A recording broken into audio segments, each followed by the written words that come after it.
When getting a girl's phone number, how long is too long to wait and how soon is too soon to call? I'd say just a couple hours after, probably. That's what I would like, if I was interested in them. Okay. Why do some women give out and even offer up their phone numbers but then ghost you when you contact them? Because they don't want to be mean and hurt their No, no, no, no, no. That's not why. The reason why you give us the number is because you're going to think that we're too persistent. You tell us no the first time, we still pursue. Some man they hear this two-letter word no, and they're still being so persistent in that I want this woman, and the reason why she tell me no is she want to see a little bit of chase. So that's why I should give him her number, and then I'm gonna say, all right, let me play with this, let me play with this man, play with his emotions. That's why typically, some women give men the number and then ghost them because they want to play with their emotions and take them for a fool and see. No, I probably see if they can take them for a fool. But some of the time, mostly because they want the man to get out of their faces. feelings. But why would some women even offer their phone number? Well, like, say if someone asked me for my phone number and I wasn't really into it, I would feel bad and still give it to them anyways, just to not be mean. And then when they started texting me, I would just kind of be short with them. But wouldn't that almost be more mean I know. to do that? Because It's like, which one is meaner, you know? Like, at first, I am not good with, like, confrontation. So, like, if someone asked me for my phone number, I really couldn't just say, like, no. So I would just give it to them because I would feel bad. The attention. We love the attention. That's what I'd say. Yeah, I was literally just gonna say that. That's about being a woman. okay, but isn't that kind of mean though? Isn't that like isn't that leading somebody on? It is. It It's is. the chase. It's just woman. Have you ever loved somebody more than you love yourself? Yes. All the time, every day. Okay, do you think that's A downfall. is that a bad thing? It's definitely a bad thing. If it's a bad thing, why would you ever expect anyone to take risks for you? Isn't love supposed to be about sacrifice? Wow. Good question. Very good point. Absolutely very good point. You've actually deterred my first answer. Because because I will change it. I'll go back and I'll say that You should love yourself it's first. definitely worth it, and I lost track of my thought. When it comes to dating and relationships, who is typically seen as the prize, the man or the woman? Woman, I know she ain't have to think about that. She does not have to think about that answer. It's on once she hears it, the first thing that flies out of her tongue is a woman. Because women always think they're the prize. They never accept that a man can be the prize. Because we're the ones that sometimes take up a woman that is broke, doesn't have any money, right? Carry her to our homes, try to uplift her, and then they turn around and throw it back in our faces. A woman will never look at a broke man. Some women will. I don't think majority of women would never look at a broke man and say, "Let me help you," and to elevate you and to become something great, and then we can be great together. Women does not will not accept that they will do that for a man. Never. If men typically have to have looks, money, and status in order to attract lots of beautiful women, how is the man not considered the prize? Exactly. Exactly. For the same reason of the term trophy wife. It makes the man look more distinguished if they have a beautiful ass woman right next to them. And men, when they use that, the money and the gifts and all that, they just end up looking like scumbags if they don't have the right personality. They end up looking either like pimps or high school douchebags. Why do women often choose to make lists of what they want in a relationship rather than what they bring to the table? Because they're demanding and they think that they're the shit. When We are. We are. We're But in power. we are. We're the ones that get to Listen to me ask. straight. No. I think the guys should be the ones showing what they bring to the table. The women should be demanding what they want in a relationship. Does that make sense? Well, what does a woman bring to the table? Everything. She's a woman. Everything. She's the other half. Which of the following do you think is worse? Being led Care to explain? Apparently, she doesn't have an answer for that. Or typically, they're always gonna have it in yourself that There's nothing that they really have to bring to the table other than their vagina, and that's it. What does women typically carry to the table? That's a good question. And most of these women out there, majority of the women doesn't have an answer for that. Some women, or high value women, will probably have an answer to that because some of them will bring a value to a man and elevate that man and to make him become even more successful. But yeah, someone out there don't bring shit to the table. Not one bit. Head on or being cheated on? Oh, being cheated on. Why do you think so? That's just terrible. That would hurt my feelings really bad. Okay. Have you ever let a guy on because you enjoyed the attention you received? Yeah. Every woman leads on a man because it's all fun and games to some women. Some women like to play games, some women don't. So when a woman lead a man on, it's all fun and games, and it's all in their system that they want to play this man or to see if this man's a fool or it can be taken advantage of. So they do that. Okay. I ask guys also, have you ever lied to a woman in order to get with her? And a lot of guys do also. Oh yeah. So both people will lead each other on. Do you think that people have the right? Do you think that people who lead others on have the right to complain if they get cheated on? No. Why is that? Because that's not fair. That's like hypocritical. You can't lead someone on and then expect for things to go good for you. Like Okay. And lastly, who do you think is more likely to forgive cheaters, men or women? women. Why? Because I don't know. Can I tell you what the reason is? You can tell me if we agree or not. Because when women cheat, they typically cheat with feelings. Guys cheat, they just want physical. Yeah. No, that makes sense. It's definitely women. It's our hearts. I mean, we're just forgiving creatures, you know? I agree. Would you agree it's typically because when men cheat, they typically just want sex, women cheat with feelings? Yeah. Yep. Absolutely. Absolutely. Do you think that beautiful women are more privileged or disadvantaged by their looks? Yeah, they're privileged. Privileged, okay. Why do you think there's so much talk about things like male privilege, white privilege, but we don't talk about beauty privilege? There should be, actually. I mean, it definitely is a thing, and it's just as relevant, honestly. What does it mean to be out of somebody's league? You can't get the person. You don't have that status to even look them. They're not going to even look at your ass because you don't meet their career or meet their expectations. That could, most of the time, that definitely means physically. So on a physical level, it means that I would never date that person because they're out of my league. Okay. Physically. Do you believe that less attractive people tend to have more meaningful relationships? Yes. I don't know if that's an awful thing to say, but I definitely think yes. Do you believe that beauty is in the eye of the beholder? Yeah. Yeah. Do you believe that less attractive people tend to have more meaningful relationships? Maybe. That could be true. So if you want to have more meaningful relationships, why would you want to be attractive? God made me like this. I can't help it. When it's less about attraction and more about personality and like the way you like connect with the person, that's when it becomes more of a connection. If it's just physical, then it's easy to be, lustful. It's easy to be attracted to them for different things. Okay, so then if you want to have more meaningful relationships, why would you want to be attractive? That's a good question. That's a really good question. I think the biggest reason why I want to feel attractive is, I know the answer is because it's for ourselves. Okay. But I was just gonna say. But it's also because like I feel good. Like when you just feel good, Confidence. like it's just confidence. No, But it boosts a woman's ego that they look so attractive they can pull any man that they want. It builds their ego, and it's all for them. It's never for us, man, because that can fade away eventually. Your beauty can fade away in our eyes like that. So it doesn't really. It always comes down to them feeding their ego and confidence boost to themselves. it brings up your confidence. It makes you want to go after that person you want to go after. Everyone just wants to be attractive. That's just like a natural thing. Okay. When you like a guy, do you make any effort to impress him, or do you just show up?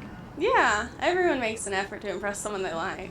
So what kind of effort do you make? What do you do? I mean, obviously, if I like someone I know I'm going to be seeing them, then I'll like put my makeup on, do my hair better than normal, than just like an average day. But isn't the man also expected to look and act his best? Yeah. So why do so many women think that looking your best is going above and beyond when it's actually just the bare minimum? Yeah, that's a good question, honestly. Hair, Nails, clothes, outfits, smelling shoes. Okay, but isn't the man also expected to look his best? good. Yes. So then isn't he matching you in terms of... He should, or I'm not gonna want him. I think that he should try just as much as we do. Okay, why do so many women think looking your best is going above and beyond when it's really just the bare minimum? The thing is, it's not the bare minimum. Because if it was the bare minimum, I would be walking out, like, I would just be getting dressed, I wouldn't wash my face. He's right. Well, no, not that, but I'm talking... He's right. Can you explain what you're talking about? No. Wait, what do you mean by he's right? Like, I don't know, guys are just kind of like, Well, like the you know how guys- girls go no, no, all out, but the guys are no, just. that's not what he was it's- saying, though. You're saying guys do the... Wait, what were you saying? When you like a guy, do you make any effort to impress him, or do you just show up? Just depends on the guy and how much I like him. Okay. Well, if you really like a guy, what kind of effort do you make to impress him? Dude, why did you stop her right here? You could have turned her to a different angle. Like, yo, come on. I pretty much try not to be obnoxious or loud. Probably respectful. Okay. But isn't the man also kind of expected to be respectful and not obnoxious and not loud? Yeah. Okay, so is that really making an effort to impress somebody, or is that just kind of what's just expected? That's definitely making a Like that's going above and beyond, or is that kind of just the basic expectation of what you should expect from somebody when you go out with them? the basic expectation. Okay, so what would be going above and beyond then? Going above and beyond would. Ooh, I don't think I've ever done that. We're spending just as much, but we're spending that so that you can get the same experience that we are. We're getting the experience that you pay for our drinks, you pay for our food, but you're getting the experience that, like, we paid for our nails, we paid for our hair, we paid for our outfit so that you can look good with us. But don't women also dress for themselves? We do. But that's where you but that's where you get it fucked up. Because dressing for you. because because we look that's good. the confusion. Like, Not for boys. we do dress up to look good for other people, but at the same time, like, it's not like the priority. Like, I dress up so that I can, like, feel good. And like I look good, I feel good. Okay, this is my way of showing effort. Like, I won't talk to anyone but I will talk to everyone but him. Like, I'll make it seem like I'm super social. Well, I am. It's very like reverse psychology. You speak to everyone but him. You pretend like you're not looking good dressing up for him when you are. Dressing up. Pretend like you like the same things to an extent, you know. That all shows that these two women right here like to play games. Because why would you not want to speak to the person? Show that you have social. You can be very socializing. Yes, that's good. But I don't need to. I don't need you to play a game to not speak to me for me to chase you. Okay, come on. These two women typically they're just showing to me that they like to play games. No. Make yourself look cool. Exactly. Why do you think women would rather send subtle hints than be direct? Because direct is scary to some people. Women are scared of rejection. That's why. Okay. Now, if Confrontation. a woman chooses to be direct and shoot her shot, do you think she's more or less likely to be rejected than if a man approaches a woman? Oh, I think that people want women to be direct, and a guy would find that so attractive and not reject them just for that simple fact, but it's too scary for, like, in a girl's perspective, it's too scary to take the first move. Unless you have the confidence. Unless you're sure or you have the confidence. So what advice would you give to men who fear rejection? Like where are the women that have confidence? I want a woman to walk up to me and say, "Hi, darling, how you doing?" Like where are those type of women? I've run. Probably need to go in expensive places to find them, but you go into expensive places and those women don't even have that friggin' confidence to walk up to a man and to say hi. Like we always have to do that as a man. Why don't women do that shit for us? Like, come on. I say just go for it. Like, don't fear rejection. Well, then why don't women just follow that same advice? That's very Because true. again, like we said, because of that stereotype where the guy is supposed to make the first move, the guy's supposed to ask. I don't believe in that. I would like to consider myself one of those girls where you're pretty direct. you know? Like, Well, you're both very attractive women, so I mean, Thank like I you. said, have either of you guys ever been rejected? definitely. Yeah. Yes, How did you for react?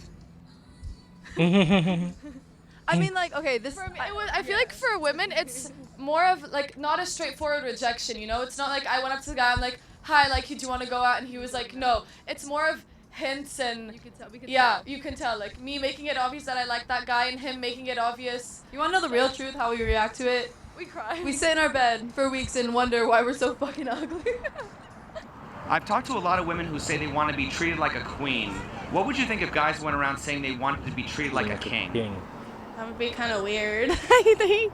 But it shouldn't be weird because that wouldn't be fair. Because I hear women say that they want to be treated like a queen all the time. So I'm just curious though, like what makes you think that it could be? Come around and open my door, like open the door for me. No, I'm just playing. But come on, we need to be the prize in some occasions. Why not? Weird. I don't. If I heard a guy say, "Oh, I want to be treated like a king," like I would be kind of weirded out. I don't know. I don't know.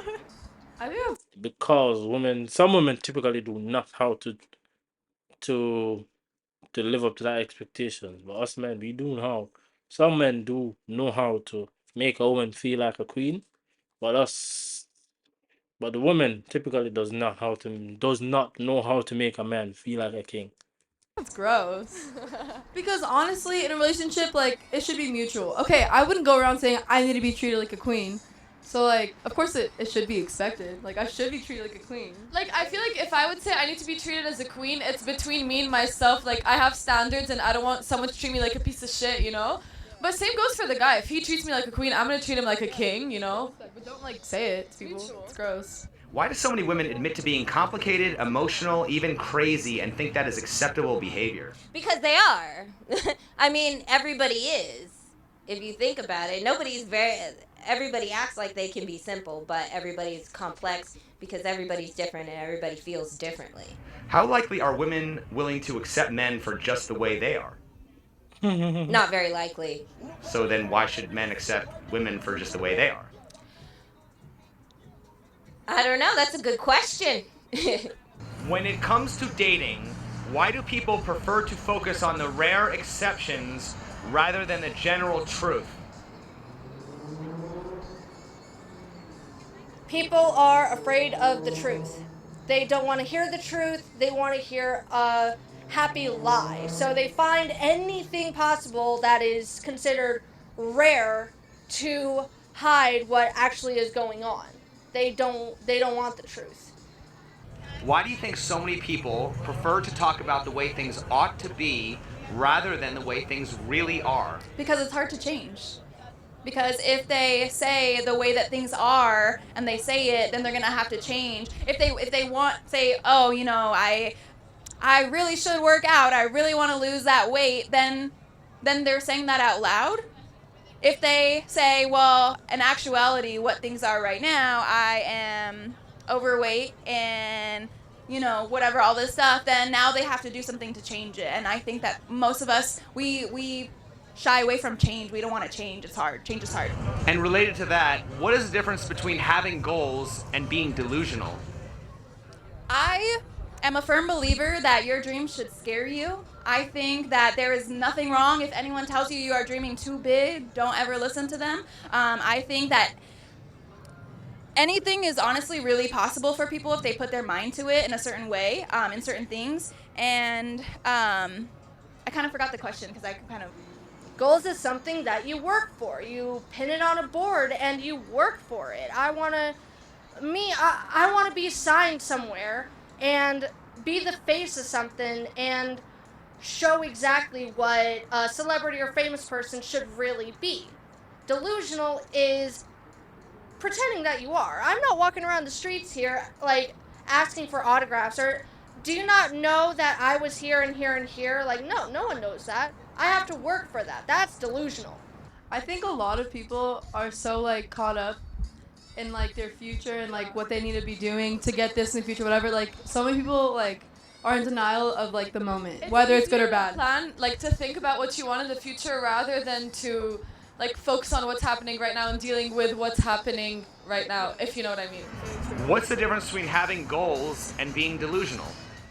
Well, your goals have to be realistic to your like needs and timelines and what you're capable and not capable of doing. But obviously with a little like dream in it. You have to be willing to work for your goals. Like you can't just say like I'm gonna be a millionaire and then sit on your ass all day. That's delusional. At the end of the day, when we're doing all our normal lives and we go to bed and we think to ourselves, okay, this is what should happen, this is what should happen, but you don't sit there and focus on I have a great relationship or I have a great life. All you want is want, and but then you don't work for it. You don't